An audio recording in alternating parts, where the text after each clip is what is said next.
নমস্কার বন্ধুরা, কাল ইতু পূজা, ঘট পূজা মানে ইতু পূজা, দুর্গা মায়ের পূজা। আপনারা খুব ভালো থাকবেন, সুস্থ থাকবেন। আর প্রথমে আমার নমস্কার নেবেন। চলুন তাহলে কী কী কেনাকাটা করে এনেছে আমার ঘোষবাবু, আমার ছোটো কর্তা। ওনাকে আমার জনম যেন ওর স্বামী পাই, আমি এই কামনা করি। ঘট পুজোর অনেক নিয়ম বন্ধুরা, কে কে করেন আমাকে একটু কমেন্টে জানাবেন। আর আমার ছোটো কর্তা কত কী এনেছে তোমাদের আমি সব কিছু দেখাবো। আর আমরা অনেক কিছু লাগে তো, হিমচে, ক্যাজরা, দুর্বা, মানে যে যত জোগাড় করতে পারে। তা আমি আমার কত মন্ত্র আছে তো, শাশুড়ি হোক কৌশলের মতো, স্বামীর মতো রামের মতো স্বামী হোক, ভরতের মতো আমার দেওর হোক, কত কিছু মন্ত্র। কাল সব মন্ত্র দেখাবো।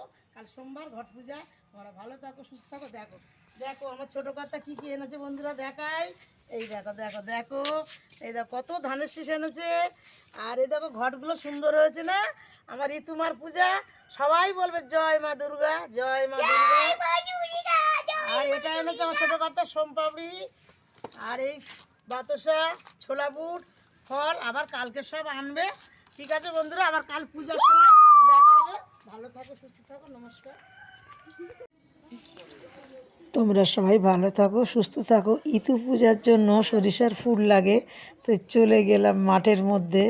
বাপের বাড়ি থেকে আসার সময় খুব সুন্দর বাগানগুলো, সর্ষে ক্ষেত ভরা, হলুদ কালারের ফুল হয়ে বৃন্দাবনের মতো ফুটে আছে। দেখে আমার মন ধন্য হয়ে গেল, আর থাকতে পারলাম না, নেমে গেলাম মাঠের মধ্যে। আমার ওই ভাইপোর মেয়ে আমার সাথে আছে, আর আমার ভাইপো বৌমা ভিডিও করছে। দেখো দেখো কি সুন্দর বাগান। আবার কার্তিক ঠাকুর দেখলাম অনেক, 12খানা কার্তিক। বাপের বাড়ি শেতলা মায়ের মন্দিরে সব 12টা কার্তিক বাবা আমার বসে আছে। 12খানা মেয়ে আমি কোথায় আবার দেখি, 12টা কার্তিকে তো বিয়ে দিতে হবে। বাবা তোমরা খুব ভালো থাকো। শীতের জন্য সব আমার বাবারা চাদর গায়ে, সোয়েটার পরে, বাবারা আমার সব মা শেতলা মায়ের কাছে বসে আছে।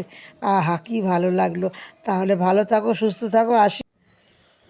শুভ সকাল বন্ধুরা, আজ ঘট পূজার ভিডিও। আপনারা পুরো ভিডিওটা দেখো, একটু ভালো যদি হয় কমেন্ট করো। দেখো আজ পাড়াতে এক দিদিভাই কত হিমচে শাক, কলমি শাক নিয়ে এসেছে। পূজা বলে তো সবাই জানে, পূজার দিন চারিদিকে ঘট পূজার একটা আনন্দের মুহূর্ত। সন্ধ্যাবেলা কনকনে শীতের শুভেচ্ছা বন্ধুরা। দেখো এত শীত পড়ছে, তা কি বলবো, হাত পা তো ঠান্ডা হয়ে যাচ্ছে। তাই সন্ধ্যের একটু শুভেচ্ছা তোমাদের জানাই। কি সুন্দর আগুন পোয়াতে, আগেকার দিন এরকম ঘরে ঘরে আগুন পোয়া, ঘরে ঘরে প্রত্যেক বাড়িতে বাড়িতে আগুন পোয়া যায়, আগুন জাল আগুন জাল। হাত পা তো আরও ঠান্ডা হয়ে যেত। পুকুরের জলে সব মা কাকিমারা বাসন মাজতো। সেই পেছনের দিনগুলোর কথা খুব মনে পড়ে বন্ধুরা। খুব ভালো দিন চলে গেল, এখনও খুব ভালো দিনে আমরা আছি। ভালো থাকো, সুস্থ থাকো, আসি তাহলে। অনেক ভালো থাকো।